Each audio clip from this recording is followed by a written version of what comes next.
Amém, pessoal?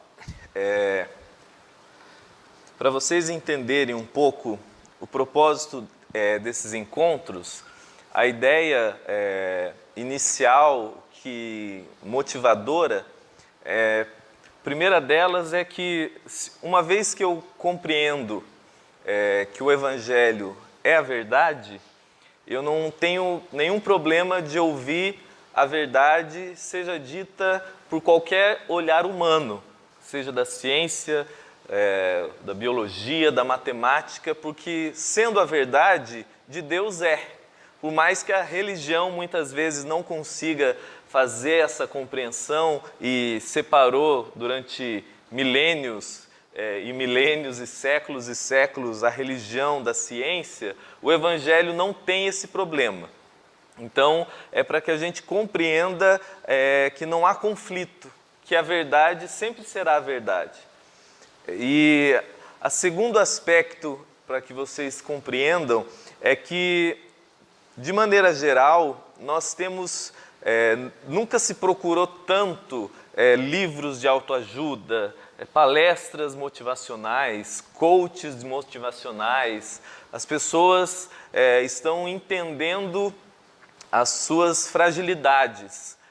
Porém, em especial no ambiente religioso, no ambiente, vamos dizer assim, no ambiente da fé, é muito difícil as pessoas terem facilidade de falar sobre isso. Porque uma vez que ela seja alguém de Deus ou alguém de fé, como ela vai reconhecer que ela está com um problema psicológico? Que ela está com depressão, que a ansiedade está adoecendo o coração dela, a mente dela. E a gente não tem problema nenhum de falar, olha, eu vou no médico porque eu estou com gastrite. Eu fui num dentista porque eu estou com cárie. Eu estou com um problema no fígado. Mas dificilmente alguém fala, olha, eu estou com um problema no meu cérebro, eu estou precisando de um psiquiatra, eu estou em depressão. Isso é um tabu, porque cai naquela de frescura, falta de lavar uma roupa, falta de lavar a louça, tem tanta coisa que cria um bloqueio. De maneira geral, obviamente, faz com que se torne um assunto moralmente não aceito, onde só algumas pessoas têm facilidade de falar de si, de tratar. As pessoas têm dificuldade de tratar isso. De homem, então, a gente sabe que a gente é um bicho chato e ogro, né? A gente tem uma dificuldade de pedir ajuda e a gente não tem problema nenhum de mudar a alimentação, de cuidar o que a gente come porque está com diabetes. Mas cuidar daquilo que a gente alimenta a nossa mente, os nossos pensamentos, a gente acha que é frescura, que é coisa de gente fraca, e cada dia mais tem se compreendido que não é. Cada dia mais tem se compreendido o quão fragilizado o ser humano está se tornando, onde, de um lado, se tem anseios e buscas frenéticas por conquistas, por status, por dinheiro, por poder. Em contrapartida, a fragilização interior está cada vez mais profunda. Nós estamos cada dia mais adoecidos e quando a gente fala de ansiedade, a gente pensa só em gente sem paciência, em gente agitada por uma coisinha ou outra. Mas é provado que a grande maioria das doenças que nós temos, ou elas são psicossomáticas, ou seja, causadas pelo adoecimento da nossa psique, da nossa mente, ou elas são potencializadas pela fragilidade da nossa mente, da nossa psique. Então, de um modo ou de outro, o que acontece no nosso mundo interior vai refletir, vai explodir para o lado de fora. E o Evangelho, a cada dia mais, a gente compreende a se desvincular do olhar religioso do Evangelho como proposta estética comportamental, e você compreende que o Evangelho nos traz uma proposta existencial, que é o olhar de Jesus para a saúde integral do ser humano. A saúde espiritual, psíquica e, consequentemente, o lado de fora, a saúde física, o comportamento, é só fruto da sua saúde psíquica e espiritual estar se ajustando e se pacificando.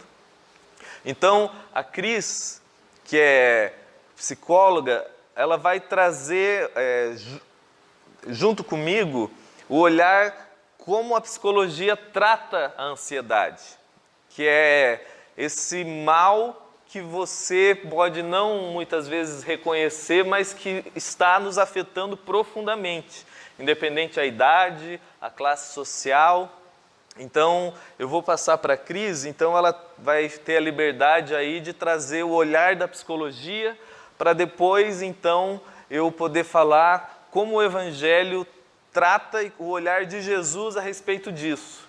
E você vai ver que não há conflito e há somente complementação. Tá bom, gente?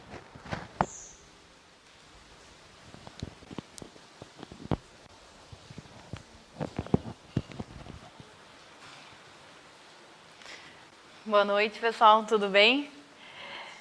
Meu nome é Cristiane, eu sou psicóloga e, a convite do Douglas, eu vim trazer um pouco sobre o que é, para a psicologia, a questão da ansiedade. Primeiramente, eu trouxe alguns dados, que é para a gente conversar e para a gente ter noção do quanto isso assola a nossa humanidade hoje, né? Em 2017, a Organização Mundial da Saúde fez um documento estatístico de quanto nós somos afetados por distúrbios psiquiátricos no mundo, né, de forma global. E os transtornos de ansiedade, eles afetam 264 milhões de pessoas no mundo. Isso é um dado muito relevante, quer dizer, nossa humanidade sofre de ansiedade, né? Tem os seus anseios. Mas, afinal de contas, o que é essa tal ansiedade que a gente fala e ouve tanto falar, né? Ela é o nome que a gente dá para as emoções que o nosso corpo sente quando a gente precisa se defender de um perigo. Tá, mas o estresse de todo dia é um perigo? Como que a gente identifica isso? Eu gosto de trabalhar tanto no consultório quanto quando eu vou falar sobre ansiedade em algum lugar, que a ansiedade existe em nós de duas formas. Uma forma que é saudável e a outra que é patológica. Quando a gente fala de uma ansiedade natural, digamos assim, essa ansiedade tem, inclusive, alguns benefícios. Ela nos protege contra alguns danos, a gente tem uma certa noção de quando a gente, por exemplo, precisa ter um aprendizado novo. Ela é um motivador, ela nos impulsiona para frente, né? Ela nos motiva a esse movimento de mudança, a esse movimento humano, né? Que é o desejo de estar sempre mudando. Então, essa é uma ansiedade natural. E existe a ansiedade patológica. Dentro disso, eu gosto de fazer uma metáfora que conta a historinha da humanidade, assim. Quando nós éramos das cavernas, a gente tinha que lidar com perigos reais. Ou seja, eu saía de dentro da minha caverna, tranquila, e me deparava com um urso. O que o meu organismo faz quando eu me deparo com um urso? Ele entra em estado de alerta, certo? Por que ele faz isso? Porque existe um perigo real na minha frente, que é um perigo que eu tenho duas saídas, ou eu fugir ou lutar, certo? Então, o meu organismo vai criando ferramentas para que eu possa tomar essa decisão. Qual dos dois eu vou conseguir fazer? Ou fugir ou lutar. Então, a gente entra num estado de alerta, as pupilas dilatam, os nossos sentidos ficam aguçados, né? A nossa circulação sanguínea toda muda, né? A gente tem a noção de que a gente ouve a nossa respiração, né? Mas é porque os nossos sentidos estão aguçados, existe toda uma função para que eu possa tomar essa decisão numa fração de segundos. O que acontece nos dias de hoje é que esse urso está aqui. Ele não é real, né? Ele é um perigo iminente, mas não é um perigo real, ele não está na nossa frente. Então, a gente tem que lidar com esse urso todos os dias ao acordar, ou nem dorme, né? Em muitos casos, a gente sabe que a ansiedade acaba afetando, inclusive, o sono. Então, essa ansiedade que ela atinge algum nível exagerado, ela não nos auxilia, muito pelo contrário, ela nos trava, né? Se a gente ouve as queixas de alguém que é ansioso, a gente vai perceber que essa pessoa está sempre com muitas coisas para fazer e não consegue sair do lugar. É como um ratinho, como um hamster, correndo numa rodinha, fazendo movimento o tempo todo, mas ele não consegue sair do lugar, né? Não sei se vocês vão se identificando com esse tipo de situação ou vão reconhecendo alguém que tenha isso, vocês vão percebendo que a maioria das situações acontece nesse sentido. A sensação que as pessoas têm quando elas têm ansiedade é de que elas vão perder o controle, de que sempre vai acontecer algo pior, de que o mal está sempre sondando essa pessoa, de que ele vai ser julgado, ou vai ser humilhado, ou vai vir uma tragédia, enfim. Esses são os pensamentos que, geralmente, uma pessoa que sofre patologicamente de ansiedade tem. O que ela é de fato? Ela é uma resposta do nosso corpo, então, a essa ameaça iminente, seja ela real ou imaginária.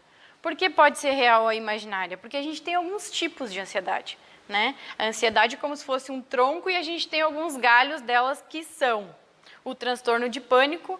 E aí eu fiz um contraponto assim, para a gente mais ou menos entender o que é. No transtorno de pânico, a gente pode ver que o medo é o centro. Se alguém já teve uma situação de pânico, percebe que o medo é o centro. A gente tem um medo exacerbado de que algo vai acontecer, de que eu vou morrer, né? É um medo de morrer, é um medo de ter uma doença muito grave, é algo que a gente parece que vai perder o controle, né? A fobia social é um outro tipo. A fobia social, ela aparece como algo que vai dizer do julgamento do outro a meu respeito. Né? Como que eu me comporto falando para vocês, o que vocês estão pensando do que eu estou falando para vocês. Quem tem fobia social não consegue, trava, literalmente. Né? A fobia específica, que daí pode ser um medo de alguma situação, por exemplo, de avião ou de algum bicho. Tem muita gente que tem medo de barato, né? Mas é um medo que vai além de um medo natural de alguns animais. Né? Eu tenho medo de leão, por exemplo, não, né? A gente tenta evitar que ele chegue perto da gente, mas é um medo exacerbado, né? Qual mais? O transtorno de estresse pós-traumático, que é quando a gente perde alguém, ou tem algum acidente, ou tem algum assalto, então isso é um pós-trauma. Então aquela pessoa ela fica focada naquilo que ela viveu, ela vai chavear a casa e vai sair pensando que quando ela voltar vai estar tudo revirado, enfim, uma situação que também a trava na vida. O transtorno obsessivo-compulsivo, que entra dentro dos galhos da ansiedade, que é a repetição, ou seja, a gente repete comportamentos. Eu não sei se vocês já viram pessoas que têm essa síndrome, esse transtorno, por exemplo, ela precisa lavar as mãos inúmeras vezes até ser o jeito certo de lavar as mãos. E caso ela não faça isso, algo de muito ruim vai acontecer com ela ou com alguém que seja da sua família ou com alguma situação, quando ela sair dirigir, ela vai bater o carro e foi porque ela não lavou a mão direito ou não fechou direito a porta de casa, enfim. E temos o transtorno de ansiedade generalizada, que, de uma certa forma, é o que hoje mais nos assola. Por quê? Ele é uma preocupação excessiva. É aquela pessoa que está sempre temerosa pelo futuro. Ela ela está vivendo no futuro. Por isso que quando a gente fala de ansiedade, na maioria dos escritos na internet, inclusive nas questões de trabalhos com relação à autoajuda, trabalha a ideia de que a ansiedade é de viver de futuro, né? Mas, na verdade, um dos galhos da ansiedade, sim, vive de futuro. Os outros, ele está muito mais relacionado à questão do medo mesmo, né? Então, essa pessoa que tem ansiedade generalizada, ela está sempre aguardando que vá acontecer o pior. Se eu entrar no banco, eu vou chegar no meu gerente e a minha conta vai ter sido hackeada. Se eu precisar vender um carro hoje, não vai aparecer ninguém na minha loja. Então, eu estou sempre contando com a ideia de que o pior pode acontecer, né? Eu abri uma empresa, minha empresa não vai dar certo. Muita gente chama de pessimista, né? Mas às vezes a pessoa está realmente sofrendo com aquilo, né? Então, de uma forma fisiológica, como que isso acontece? Porque ela tem os efeitos de pensamento acelerado e tem alguns efeitos já mais físicos, né? Então, que podem acontecer. As pessoas acabam sentindo taquicardia, dor de cabeça, tonturas, tremores, náuseas, né? Aquela sensação de que vai ter um ataque do coração, ou que vai desmaiar, ou que vai ter um AVC, que fica suando frio. São sintomas onde o organismo já está nesse estado de alerta sem um perigo iminente, né? Sem esse perigo real de fato que exista ali. Então, o que acontece especificamente no cérebro? A gente tem um sistema nervoso autônomo. O meu cérebro vai mandar sinais para esse sistema nervoso autônomo. Dentro desse sistema nervoso autônomo existem duas subdivisões, que é o simpático e o parasimpático. O simpático, que é quando eu vou me colocar naquela ideia que eu falei antes para vocês de luta e fuga, né? Quando eu entro no estado de alerta, e o parasimpático é quando eu retorno ao meu estado normal. Então, esses dois estão sempre se contrapondo, né? O sistema simpático, ele vai liberar adrenalina, que é o hormônio que geralmente a maioria das pessoas já ouviu falar, né? E que faz com que a gente entre nesse estado de alerta e fique mais com algumas sensações mais aguçadas, com os sentidos mais aguçados, né? Eu poderia falar para vocês inúmeras questões em relação ao que acontece no nosso corpo em relação a isso. Por exemplo, mas vou dar um exemplo só. Quando o nosso cérebro envia esses sinais, então, o que acontece? A taquicardia, que eu acho que é o mais comum, né? A taquicardia, a respiração ofegante, a tontura, a dor no peito, elas se devem à aceleração da respiração e dos batimentos cardíacos, porque existe um fim para potencializar a força muscular, ou seja, de fato, o nosso corpo entende que a gente está num perigo real. Como que a gente sai desse perigo real? Né? Muitas pessoas que entram nas crises de ansiedade, elas nem sabem de fato conscientemente, por que isso está acontecendo. E muitas vezes, quando se chega no consultório, as pessoas falam assim, Cris, eu não sei por quê, mas eu estava na faculdade e começou a me dar uma crise. Né? E o corpo entra nesse estado de alerta, e a pessoa tem que sair do meio da sala de aula porque ela está tendo taquicardia, porque ela está ouvindo todo mundo falar muito alto, e ela está perdendo a noção do que está acontecendo com ela, né? Perdendo o controle. Né? Então, quando ela passou a ser vista como doença, a ansiedade passa a ser vista como doença a partir dos escritos de Freud. Freud escreveu de 1856 a 1939. É quando ele traz o conceito de angústia e aí traz a questão da ansiedade num dos casos que ele atende. É quando a gente começa a colocar a ansiedade a serviço da nossa existência.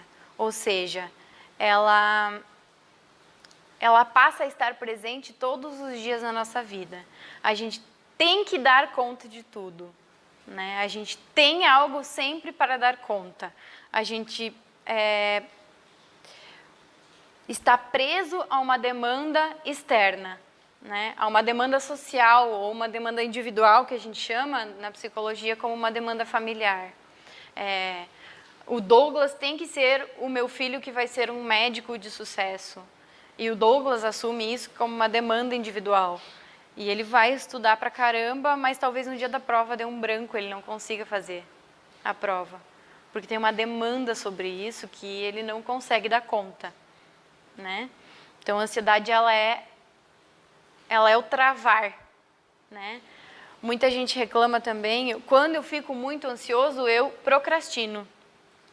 Procrastinar é uma das consequências da ansiedade. Tem até no Instagram, tem até um ciclozinho que eu achei muito interessante, que é: eu tenho 15 coisas para fazer como coisas prioritárias no meu dia. Aí eu abro o Instagram, fecho o Instagram, abro o WhatsApp, fecho o WhatsApp, abro o Facebook, fecho o Facebook, vou comer, fecho, paro de comer, daí eu preciso ir ao banheiro, aí é fim do dia e eu não fiz nada. Então, o procrastinar é isso, é você estar sempre empurrando com a barriga aquilo que precisa ser feito, né? E é parte da característica da ansiedade. O que acontece? Nós temos causa e efeito social nisso. Nós vivemos uma era muito ansiosa. Quem de nós não queria ter um dia com 48 horas? Né? Se a gente parar para pensar, 24 horas hoje no nosso dia é muito pouco para a gente, de tanto de tarefa que a gente tem para fazer e de tanto de coisa que a gente tem para dar conta, né? Então, quando a gente assume uma posição de autoconhecimento, a gente começa a se perceber dentro desse processo e a entender que, ok, estamos trabalhando com ansiedade, o que eu preciso mudar? Eu procrastino. Tá, eu vou fazer uma lista de prioridades. Mas isso eu já fazia. Né? Eu preciso entender de onde que isso vem. Qual é a demanda que existe em cima desse sintoma, né? Tem uma coisa que pode ser um grande desencadeante, que a gente acaba estudando muito na faculdade, que é a ideia de que os nossos pensamentos eles são fabricados a partir das nossas crenças. Quando o Douglas traz a questão de que a partir da religião a gente não pode sofrer da ansiedade, então essa pessoa vai para a igreja e ela acredita que ela não possa sofrer isso dentro de um lugar. Eu vou para a minha empresa e é o lugar onde eu trabalho e eu gosto de fazer aquilo, mas eu me sinto ansioso. Eu tenho inúmeras tarefas para cumprir e eu não consigo cumprir. Quais as minhas crenças em relação a isso que estão interferindo no meu processo diário de ser quem eu sou, né? Quem sou eu nesse processo de sintomatização da ansiedade? Né? Os nossos pensamentos, então, eles são fabricados pelas nossas crenças. Cada um de nós aqui vem de uma crença individual, vem de uma família. Na minha família, quando chovia, a gente tinha que fechar a casa, porque o raio podia entrar e toda aquela coisa E isso é uma questão cultural. A gente vive dentro de uma cultura que tem inúmeras crenças populares. Como que a gente dá conta disso quando isso também faz parte do nosso ser patológico? Né? Por exemplo, quem nunca viu uma criança brincando que não pode pisar nas riscas da calçada, né? Isso é saudável, todas as crianças fazem, mas quando isso passa a ser no adulto algo que vai fazer com que essa pessoa não pise nessa risca, gente, é patológico. E a gente não se dá conta de que algumas pessoas repetem comportamentos, fazer uma avaliação interna de como você está vivendo em relação a isso, né? Então, hoje, a gente pensa que a relação da ansiedade conosco, como seres humanos sociais, ela poderia ser diferente? Poderia, mas quanto da tecnologia influencia nisso? Quanto daquilo que a gente tem de necessidade de estar sempre muito bem informado influencia nisso, né? A gente não precisa nem sair da cama hoje para saber se a minha família está viva. A gente já pega o celular e tem bom dia de todo mundo. Se alguém não der bom dia, bom. Que são procurar um profissional de si, né? Que é ou um psicólogo, ou um psiquiatra, ou um psicanalista que vá te auxiliar nesse processo de ansiedade, que vá te fazer entender quais as reais causas disso, né? É importante que a gente saiba que nenhum desses três profissionais vai te dar uma receita de bolo que vai servir para todos os teus primos que são ansiosos. cada sujeito tem uma crença individual, cada sujeito tem uma história, e isso precisa ser avaliado por esse profissional de uma forma individual.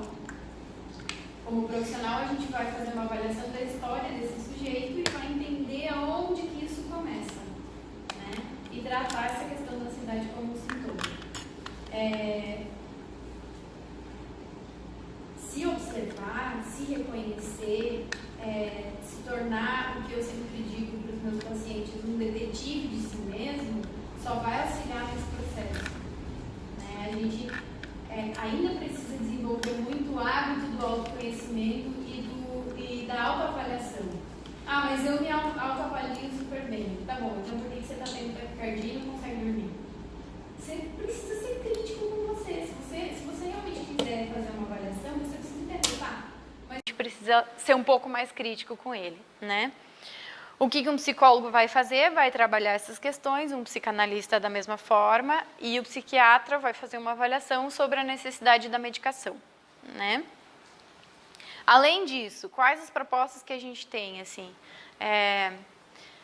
Eu, como psicóloga, acabo sugerindo para os meus pacientes a prática de atividades físicas, né? Vai procurar um pilates, vai trabalhar a respiração, porque a respiração é muito importante num momento de crise, você precisa estar focado, respirar, tranquilo, entender que a sua respiração vai enviar mensagens para o seu cérebro dizendo que está tudo ok, que você não precisa não precisa entrar em pânico porque o perigo não é real, né?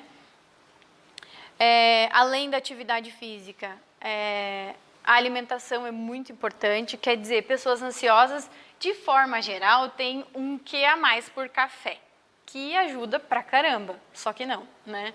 Porque é uma coisa que potencializa a ansiedade das pessoas. Então, em dias dos quais eu estou muito ansiosa, por que não trocar por um chá, talvez? Por que não trocar por uma água? Por que não trocar por algo que vá me fazer menos ansioso, né? Tem uma reunião importante hoje. Se eu tomar 5 xícaras de café, querido, eu vou chegar lá no 220, né? Então, por que não trocar?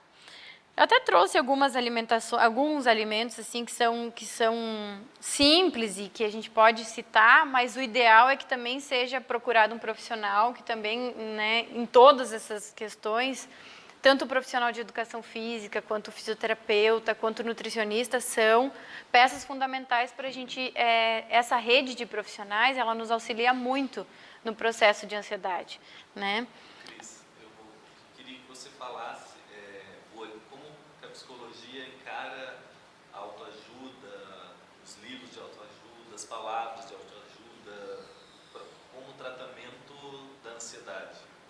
O Douglas trouxe a questão sobre como a autoajuda pode ser uma ferramenta para trabalhar a ansiedade. Seja em livro, palestra? Seja ele em livro ou em palestra. Bom, ela pode ser uma ferramenta para auxiliar, né? Tanto a palestra motivacional, a gente sabe que hoje em dia alguns palestrantes motivacionais já indicam que você não tome nenhuma decisão num período de 7 dias após a palestra. Isso tem um significado, é porque a gente entra num pico de euforia que não se deve tomar nenhuma decisão nesses dias em que você está muito eufórico. É preciso estar num estado estabilizado e normal para tomar decisões. Normal é meio mais normal. Quando a gente... quando um paciente me questiona sobre a questão da autoajuda, eu sempre tenho a ideia de que ela é uma ferramenta, é possível, mas ela é uma ferramenta junto com todas essas outras. Porque ela tem um efeito... Isso que eu ia falar agora. Ela tem um efeito placebo. O que é um placebo? É como se a gente fizesse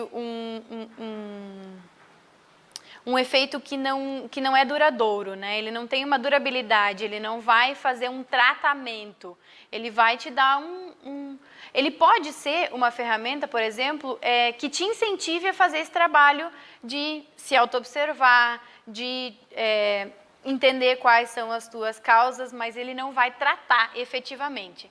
O tratamento é feito né, pelos profissionais que estudaram, que trabalham com isso, que têm as ferramentas e que isso é um tratamento de médio e longo prazo. Não existe uma receita para ansiedade que daqui 7 dias eu vou estar vivendo como alguém que transcendeu a ansiedade. Isso não existe, né?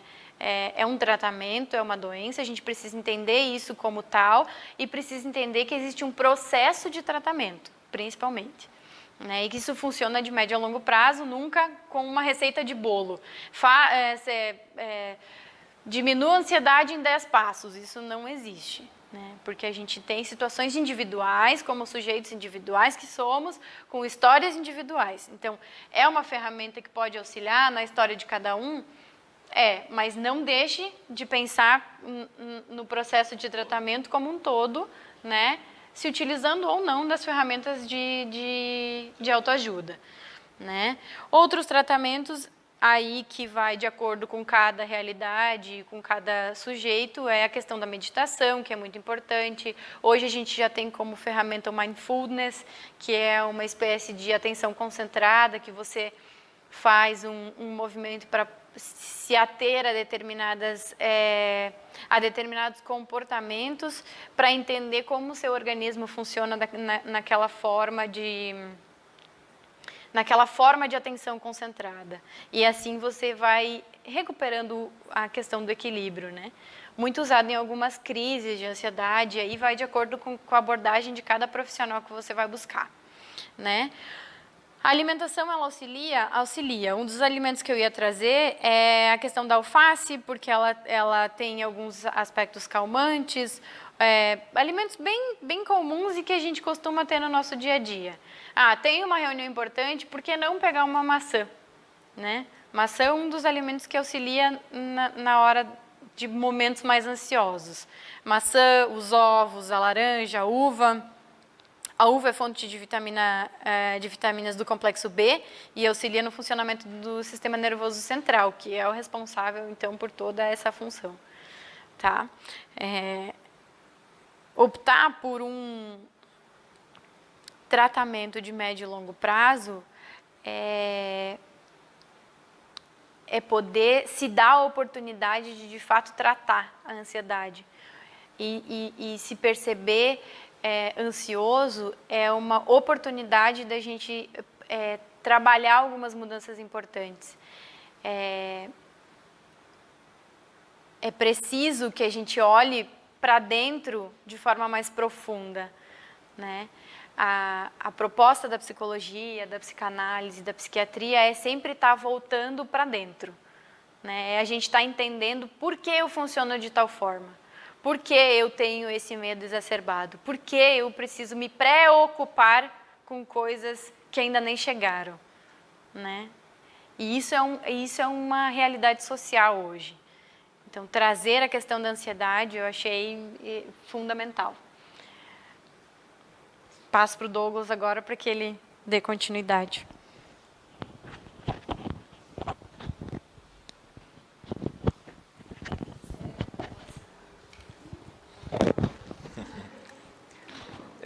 Pegando só um gancho com o que a Cris disse, até para vocês perceberem como não há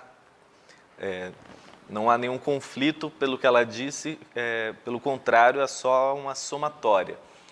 Que ela disse que a proposta da psicanálise, da psiquiatria e da psicologia é encorajar o ser humano a olhar para dentro. E esse foi, eu acredito, que o maior equívoco que a religião cometeu ao tratar o ser humano. Ele convidou o ser humano a olhar para o lado de fora, ao comportamento, à estética, e para que a gente trate da ansiedade e para que eu entenda não somente a ansiedade como tudo com relação à existência, com o olhar do Evangelho, com o olhar de Jesus, uma das frases que Jesus fala aos discípulos, ele fala que se a vossa justiça não exceder a de escribas e fariseus, a gente não é discípulo, a gente não entendeu o reino. E tudo que sempre quando ele dá essa referência de escribas e fariseus, ele está falando daqueles que, para aquela época, para aqueles que ouviam o que ele dizia, eram o pessoal que era os mestres do comportamento, os mestres da estética, os senhores da religião, os peritos em Deus, os peritos na lei, os peritos na estética comportamental. E ele inicia, em especial ali no Sermão do Monte, que vai Mateus 5, 6, 7, que é de uma profundidade absurda, onde ele dá um exemplo que a maioria de vocês conhece. Ele diz assim: vocês acham que adúltero é aquele que vai dormir com a vizinha? Não, começa dentro de vocês, quando você olha com esse olhar promíscuo e você deixa isso crescer em você. Você acha que o assassino e que prova um juízo do assassino nele é o que tira a arma e atira, ou que esfaqueia o outro? Não, quando você deixa crescer em você o ódio, a amargura, o não perdão, mas você olha para o outro com aquele desejo de morte, com o desejo de deixar o outro num lugar de insignificância, você se torna um assassino e que vai provar em si a realidade desse juízo, dessa desconstrução existencial.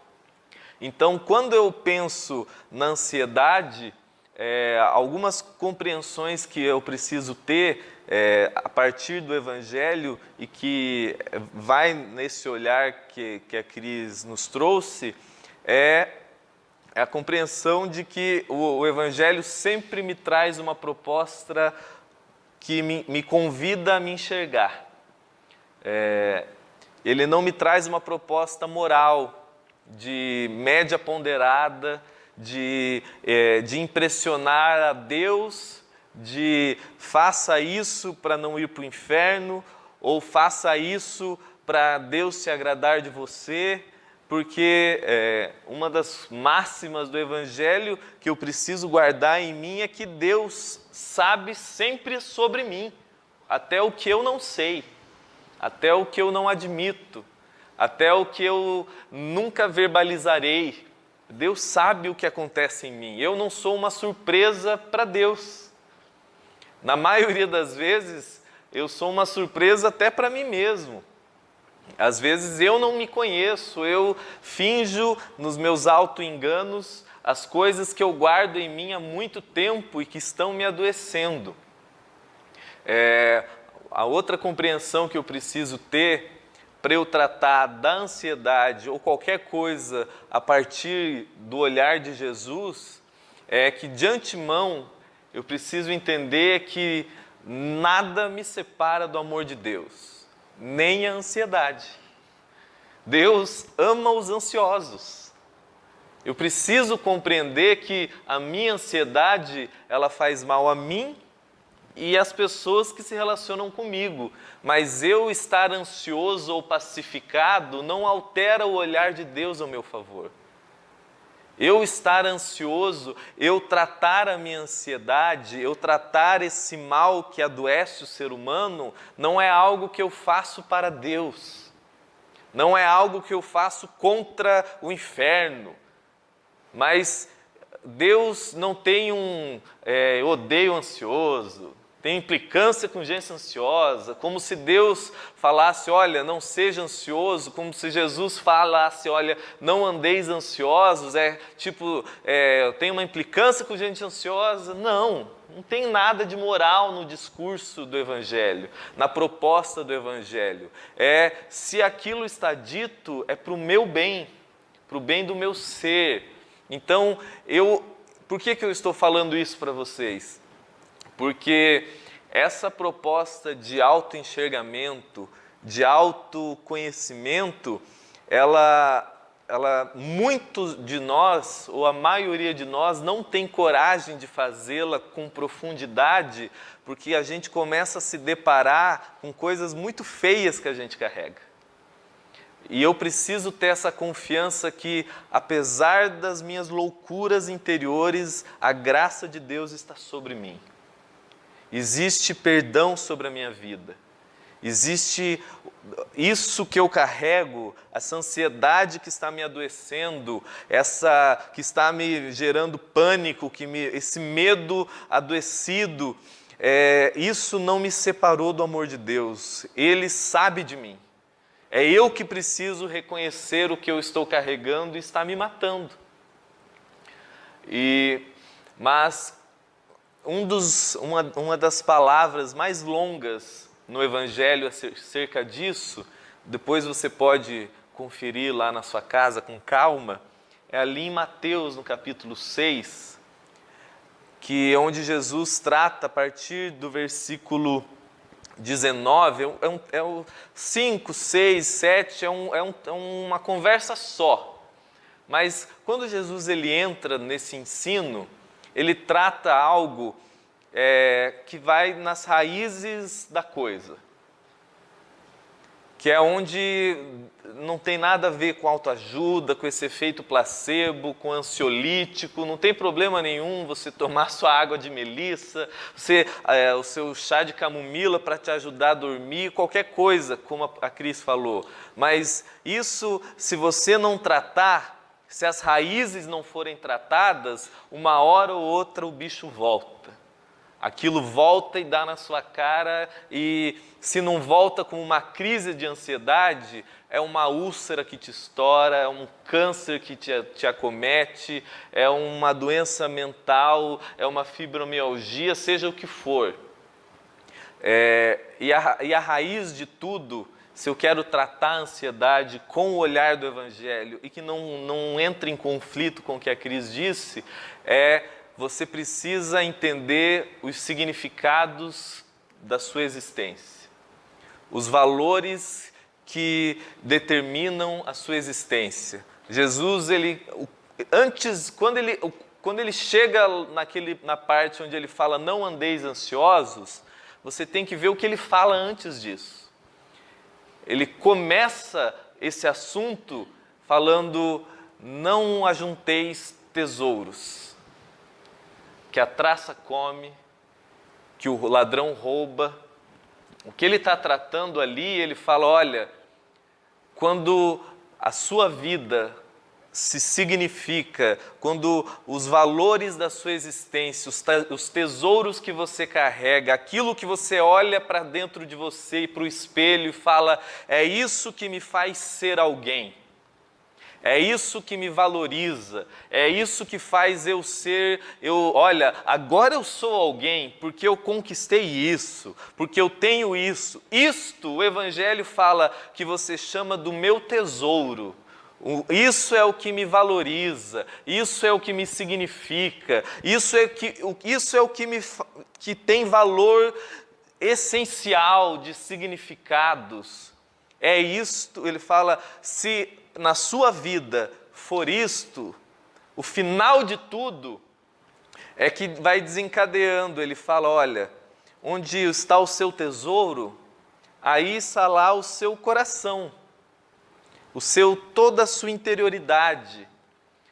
Os seus significados vão determinar como acontecem os seus processos interiores, o seu processo mental, os seus padrões de crença.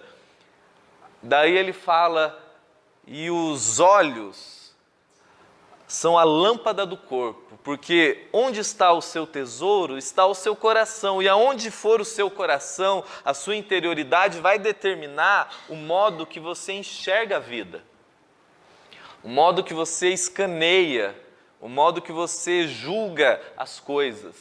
E ele fala: se os seus olhos forem bons, todo o seu ser será de luz. E se os seus olhos forem maus, todo o seu ser será em trevas. O que ele está querendo dizer? Se aquilo que eu carrego para a vida como valor, se aquilo que me significa, que me valoriza, aquilo que tem valor de significado para mim, são coisas, isso vai determinar a minha interioridade, o meu coração e o meu olhar. E, consequentemente, eu vou interpretar a vida e a minha vida será treva. Não que eu vou estar de braço dado com o diabo, não, mas é que a minha existência vai começar a ser densa, pesada. Uma pessoa que carrega dentro dela valores de significado nas coisas, para o lado de fora, será uma pessoa, consequentemente, uma pessoa que no final o seu olhar vai ser corrompido. Não de maneira moral. Um ansioso, como a maioria de nós é e está exposto a isso, não é uma pessoa corrupta, não é uma pessoa, não é um ladrão, não. Mas é que nós somos estimulados, conforme Paulo fala, a viver de acordo a conquistas para o lado de fora. Seja qual for o motivo, seja pelo histórico que a gente carrega, pelo que a gente aprendeu com a nossa família, pelos traumas que a gente teve, pelas ausências que a gente teve, pelas carências que a gente ainda carregue, a gente carregou dentro de nós que para a gente ser aceito, que para a gente ser alguém, que para a gente provar para o meu pai, para minha mãe, para minha família, provar para essa sociedade e provar para as redes sociais que eu sou alguém, as conquistas quase 100% são para o lado de fora. E sempre que for assim, Jesus fala, não tem jeito, o que se estabelecerá dentro de você será densidade adoecedora. Ele fala, por causa disso, ele fala, não andeis ansiosos. E ele tem uma máxima ali que ele diz, e a gente pula, porque ele fala, porque o coração do homem, ele fala, não tem jeito, a gente não consegue servir a dois senhores. Não é uma possibilidade, a gente pode tentar, e a gente tenta. Não é uma disputa de Jesus com o seu cargo, com a sua faculdade, com o seu filho, com a sua empresa, não tem nada. Jesus não disputa nada com ninguém, Ele é Deus. É o seu coração não consegue carregar como Senhor, como significado, como valor existencial, coisas desta vida, sem que você adoeça uma hora. O salário, o nosso corpo, os nossos músculos, nosso casamento, as coisas, porque a gente vive por significados, adoecidos ou não. E se a gente vive por significados de conquistas para o lado de fora, a gente adoece para o lado de dentro. A gente adoece para o lado de dentro. Então, a proposta do Evangelho como cura para isto é, primeiro de tudo, reconheça e creia que nada te separa do amor de Deus. A segunda compreensão que eu falei, entenda que quando Jesus te traz essa questão, não é um capricho divino para que você, ou trata isso ou eu fico bravinho, não. É saúde humana, é saúde do ser. E é sempre para o lado de fora. E a gente vai começar a curar isto quando a gente tiver coragem, com a consciência da graça de Deus, a examinar quais são os tesouros de significados e de valores que nós carregamos. Então, eu preciso, uma vez que eu creia que Deus me ama apesar de mim, que Deus me aceita e me perdoa e me acolhe em graça, independente de mim, eu tenho coragem de olhar para dentro de mim e falar, olha, por que isso tem tanta importância para mim? Por que isso tem me definido como alguém na vida? Por que isso se tornou, que é algo importante, se tornou um valor essencial para mim? Porque ou você tem coragem de fazer essas questões, de lidar com as realidades de significados na sua vida, ou você vai fazer só um tratamento placebo, você vai se entreter, você vai se entorpecer, você vai se medicar e no final o bicho volta, e o bicho sempre vai voltar, porque a ansiedade, ela por mais difícil que seja a gente às vezes admitir, quando a gente tem essa autopercepção de se perceber ansioso, ela mostra para nós que tem algo errado. Sempre tem algo errado. Se eu estou angustiadamente ansioso, agitado, estressado, perdendo o controle, com taquicardia, você tem que ter coragem de admitir para você mesmo tem algo fora do eixo dentro de mim. Tem algo ganhando importância demais dentro de mim e que não é vida. São coisas. Eu tenho que ter coragem de olhar para mim e falar, essa ansiedade que está me atormentando revela algo mais profundo. A ansiedade só é um fruto doente de uma raiz adoecida. E eu preciso ter essa coragem, porque a cura desse processo é a ressignificação da minha vida. Como que Jesus trata? Ele fala, buscar primeiro o reino de Deus e a sua justiça. E o Maurício, criado em igreja evangélica, católica, sei lá onde, ele já pensa que buscar o reino de Deus é andar de joelho, ouvindo música gospel, não perder um culto, uma missa, porque o nosso olhar sempre é para o lado de fora. O olhar nosso, mesmo mais sincero, imagina o reino de Deus sendo buscado e construído para o lado de fora. Quando Jesus ele fala, vocês não entenderam que o reino não vem por visível aparência, mas está dentro de vós.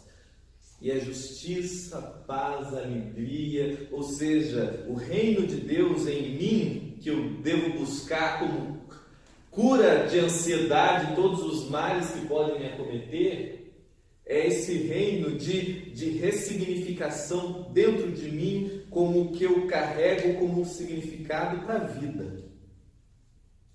De ter coragem de admitir como tendo Jesus como referência do que é vida, olhar e falar para dentro de si e falar, isso aqui é só o capricho do meu ego. Isso que eu estou carregando só é o meu desejo de provar para terceiros que muitas vezes que eu nem gosto e que não estão nem aí para mim, que eu sou alguém por causa disso e eu estou sendo um belo de um babaca, mas a gente tem que ter essa coragem. Reino de Deus é algo que se constrói para dentro de mim, quando a vida se expande dentro de mim. Essa é a proposta do Evangelho. É assim que eu vou curar a minha existência. Quando eu olho para dentro de mim e o reino de Deus acontece nessa busca interior que vai se expandindo em mim. Quando os meus valores de significado não são coisas para o lado de fora. Quando os significados da minha existência não são construídos com tijolo, não são construídos com dinheiro, não são construídos com estética, não são construídos com absolutamente nada que não seja vida. E vida só acontece dentro de mim. Aí Jesus fala, quando você tem essa referência de busca, ele fala as coisas pro lado de fora, ele é uma garantia que você vai ser multibilionário, o melhor empresário? Não. A garantia que eu tenho é o alinhamento da minha existência para a vida dentro de mim. E fora, se o medo, a ansiedade são um imã, quase você se torna a sua própria macumba, que você sai ansioso e medroso e angustiado, você vai bater carro, você vai tropeçar, porque você vira um imã do mal. A confiança, o descanso, a pacificação, consequentemente, começa a fazer com que todas as coisas passem a contribuir para o seu favor, até o que te dá de errado. Porque é mágica, é milagres de autoajuda, não. Primeiro, porque o seu olhar da vida vai estar iluminado. Porque lembra o que eu falei no início? Onde está o teu tesouro, está o teu coração. E onde está o teu coração, como é o seu coração, a sua interioridade, assim é o seu olhar da vida. Você enxerga com um olhar iluminado, as coisas têm proporção.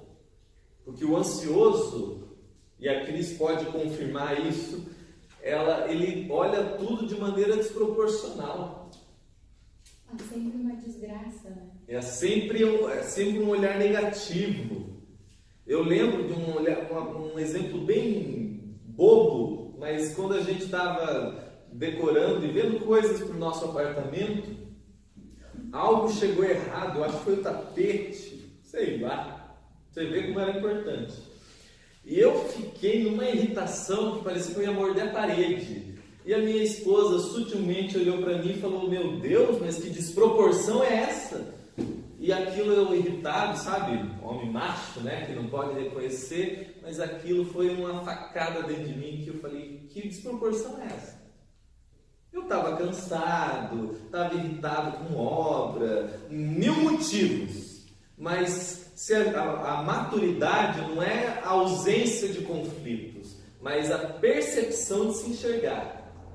De olhar quando a coisa perdeu o controle. Que você é um ser relativo, ambíguo, as coisas vão continuar dando errado. E vão às vezes dar certo, às vezes dar errado. Mas quando você tem essa coragem de se enxergar na graça de Deus, na luz do Evangelho que me dá a referência do que é vida, eu olho e mais do que isso, quando o que me significa, como o que valorizo, o que é tesouro para mim, é o que é vida dentro de mim, as coisas ganham proporção para o lado de fora. Daí você se dedica ao que é importante, trabalho, família, estudos, tudo na devida proporção. Porque o seu coração vai aprendendo a se pacificar. E sempre que aquilo volta como angústia, como estresse, como ansiedade, como uma palpitação, o convite do Evangelho não é tome um diazepam e durma a noite inteira. Não, tenha coragem de olhar para dentro de si e ver o que está fora do eixo. Porque provavelmente são significados adoecidos. Então, para a gente encerrar, meus irmãos, que aquilo que a Cris disse, eu quero até te encorajar, que a gente tem uma dificuldade de pedir ajuda.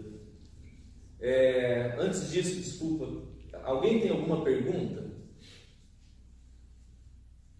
Que bom, todo mundo entendeu tudo. Não, eu queria perguntar assim, a relação de ansiedade com depressão.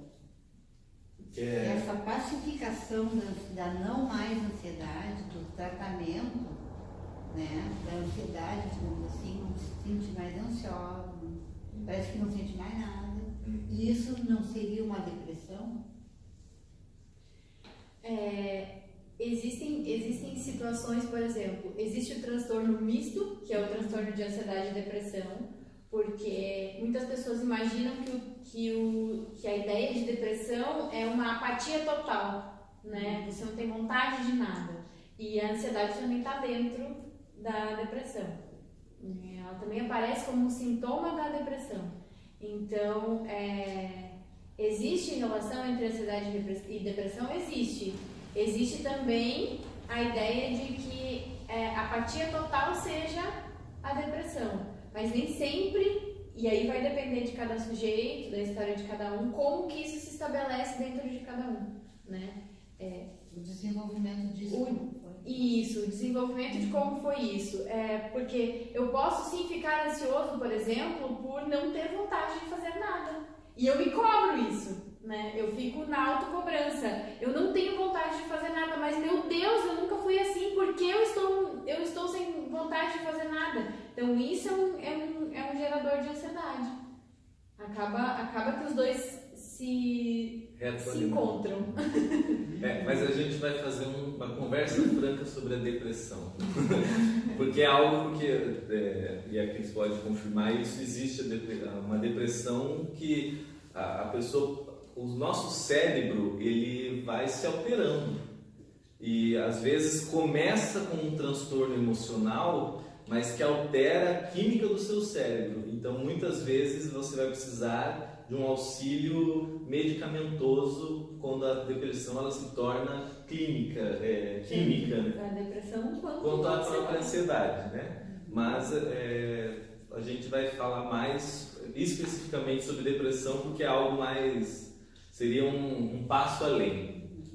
Mas eu acho que uma das coisas que ficou claro que qualquer tipo de desconfiguração que você pode viver, você pode, na graça de Deus, quando você não tem medo de reconhecer o que está acontecendo com você, quando você sabe que, olha, Deus sabe de mim mesmo, não tem por que eu fingir e usar máscaras, então se existe algo desfuncional em mim, mostra que algo muito, às vezes é só um cansaço do dia, às vezes é só um alimento que deu um distúrbio, que te deixou mal, mas se aquilo continua,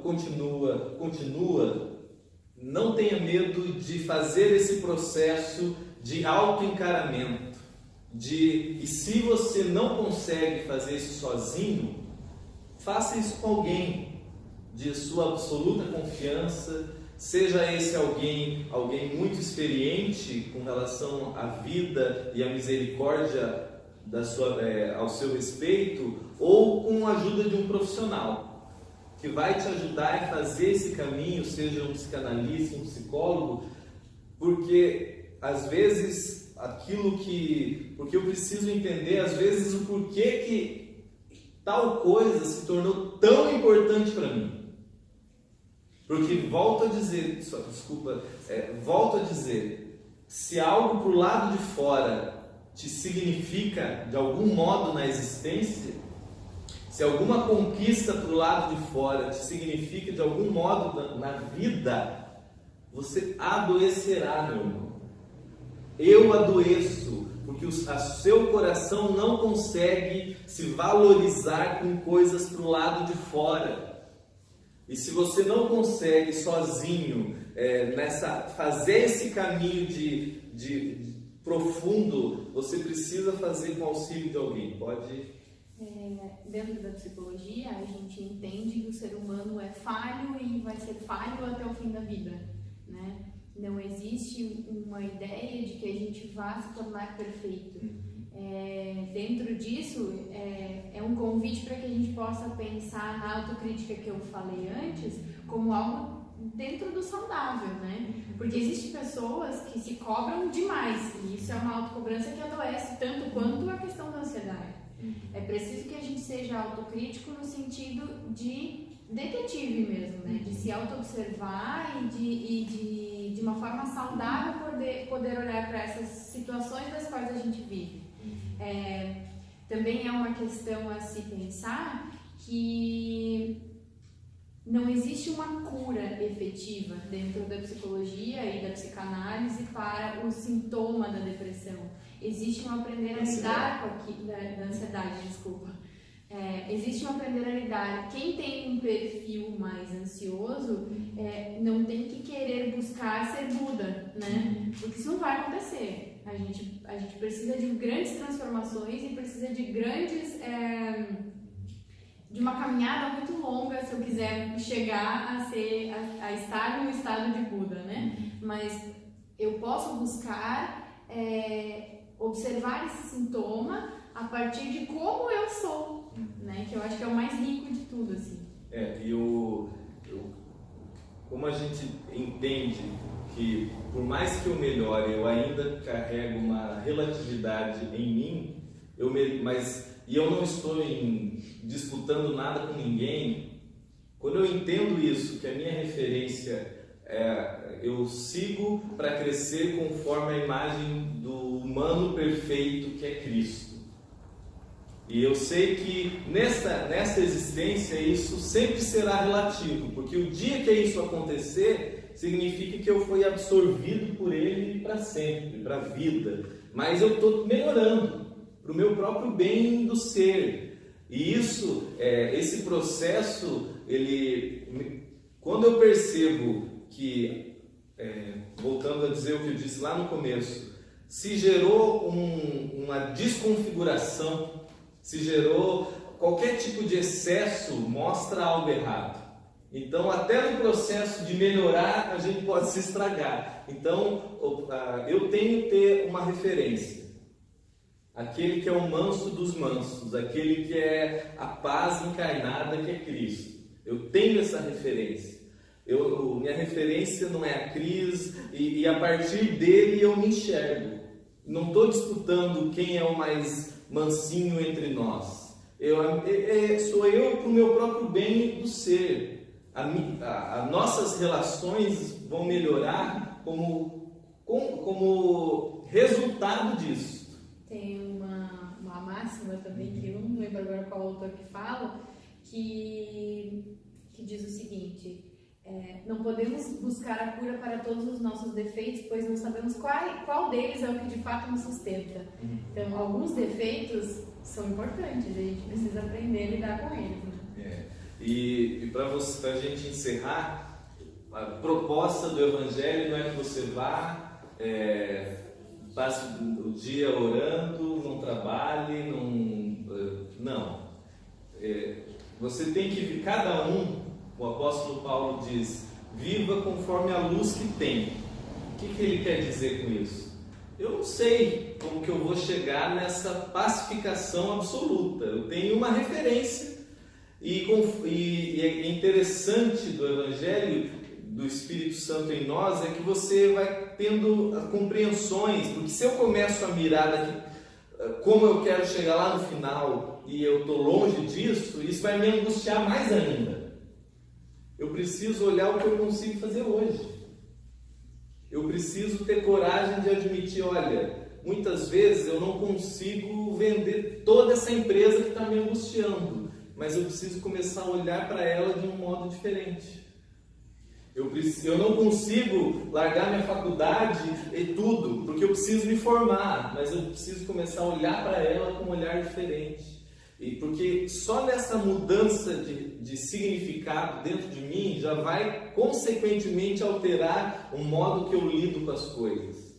E vai chegar ao ponto, conforme você for se enxergando na luz do Evangelho, conforme você for se encarando, se perdoando, se ressignificando, que consequentemente as mudanças externas vão acontecendo. Às vezes você se afasta de alguns meios, às vezes você sai de algum emprego, às vezes você vai para uma outra área, porque você vai tendo coragem de entender que você não precisa ter nada para ser ninguém, para ser alguém, desculpa. Você tem que entender que eu sou alguém, o Evangelho é sempre para dentro, então para fora é só consequência. Seja ser um ser pacificado, lecionando, sendo um médico, isso não altera quem eu sou, porque é dentro de mim que as coisas acontecem. Pode perguntar. Um certo equilíbrio é possível, porque as pessoas são muito repetitivas, né, no mundo. Claro. E de acordo com o que tu vai passando os anos, tu vai tendo uma percepção maior do mundo, das coisas que acontecem são repetitivas. Tu pode buscar um equilíbrio com isso, né? Não significa que tu possa viver sempre em conflito. O equilíbrio que eu vejo do Evangelho deve ser. Eu gosto de uma fala que Paulo, escrevendo aos Filipenses, ele fala assim: olha, não que eu tenho alcançado, aquilo que eu quero para mim, eu sei que eu estou longe. Ele fala, mas uma coisa faço, esquecendo-me das coisas que para trás ficam, eu avanço para o alvo, O equilíbrio da saúde para você e para mim é sempre buscar melhorar, é sempre tentar alinhar o máximo. Eu gosto de entender, infelizmente hoje a gente não tem muitas vezes a opção do excelente e do maravilhoso. Às vezes você tem a opção do ruim, do mais ou menos.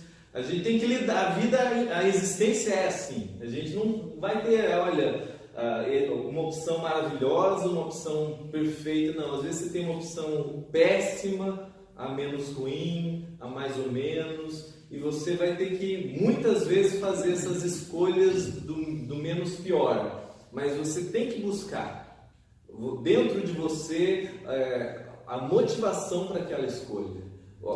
Porque às vezes você pode continuar, sair daqui trabalhando no mesmo lugar, convivendo com as mesmas pessoas, mas o significado daquilo mudou. A maneira que você enxerga aquilo mudou.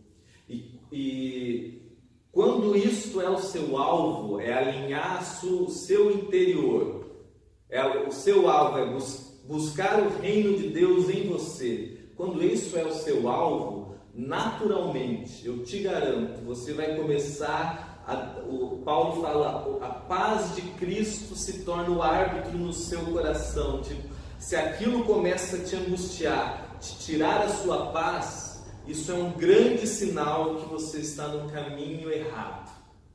Isso é um grande sinal que algo está errado. Não que você tem que largar tudo e ir embora, mas no mínimo você tem que reavaliar o porquê que aquilo está acontecendo dentro de você.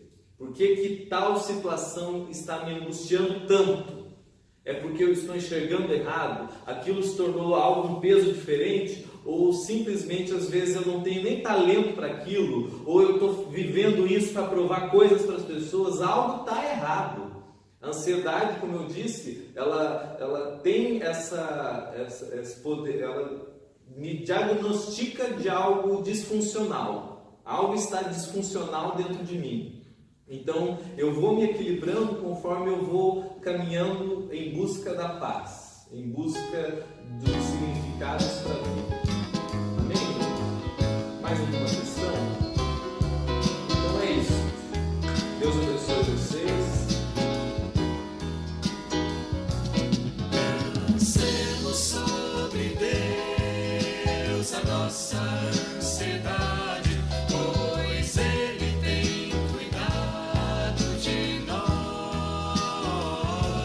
Lancemos sobre Deus a nossa ansiedade, pois Ele tem cuidado de nós. Assim falou Jesus: olhai os passarinhos, não guardam comida pra amanhã, mas o nosso Pai Celestial lhes dá.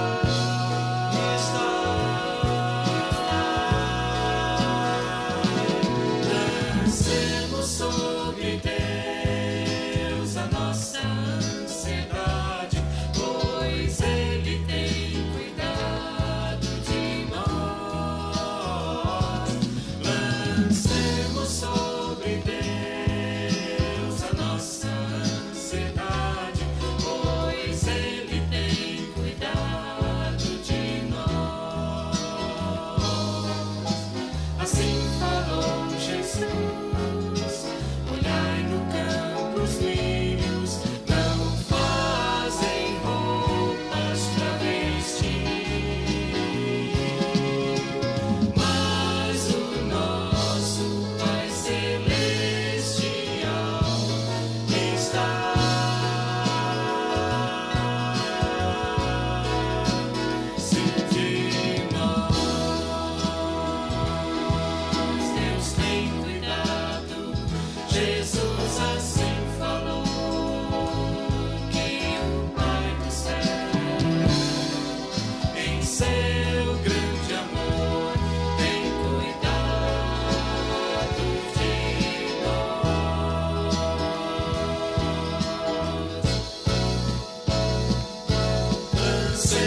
sobre Deus a nossa ansiedade, pois Ele tem cuidado de nós.